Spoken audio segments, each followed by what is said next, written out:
In times of trouble, I'm extra grateful for friends.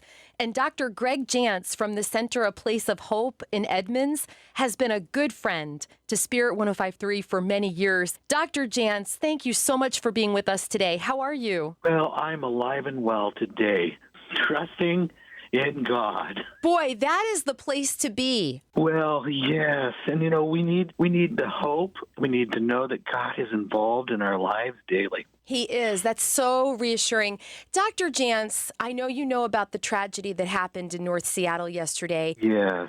What do you do with all the emotions you feel when something like this happens, especially in our city? Well, there's always the first response that we all feel. There's the pain, there's the shock, there's those intense emotions that come up and almost disbelief and then anger, and all that's going to be normal to feel that. But right now we have families that are hurting, students and staff, and we need to first of all go, okay, what are the needs that we can address? And, the words comfort, care, and compassion, we'll get the solutions later, but what's the present need? What's that short-term need? And I think about, even for the school leaders and the teachers, my goodness. Yeah. I'm thinking about students right now. Some of them could be very afraid and just weary. And, that fear gets a stronghold in people's lives. So I want us to all pray against the stronghold of fear. And we need to pray that we will see opportunities. There are a lot of people affected by this.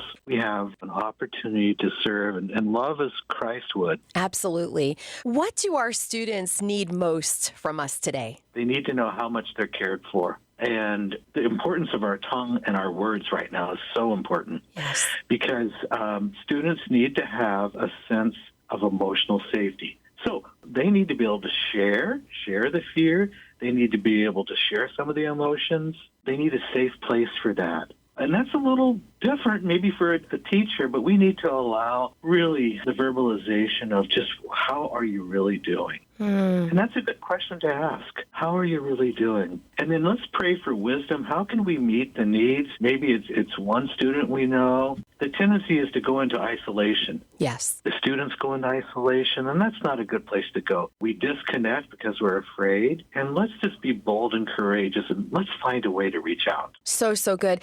I know they're going to have counselors available for students who need to talk today. How does it help to get out what you're feeling instead of keeping it all bottled up inside? Well, this is the great tool of the enemy. Fear takes on kind of a life of its own. And I use the word stronghold because fear can really grab you, and it can take you down a path of irrational thinking. And we need to really watch for that.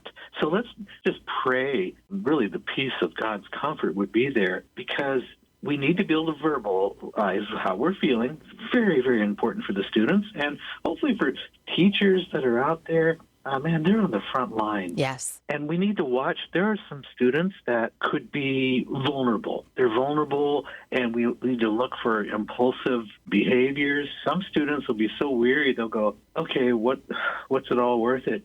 And some kids could fall over to really irrational thinking and feel suicidal. They feel despondent. And when you feel despondent, you can really kind of fall into that really deep, dark place. Yeah.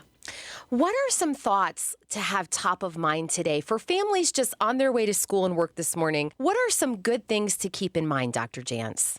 Oh, hey, we can pray for God's protection over our lives, and we can get really self-absorbed, or we can go, how can I be of service to others? And even making open conversation with your kids, it depends on the ages and developmentally where they are. But kids will know, hey, there was a school shooting. Let's not avoid it. Let's talk about it.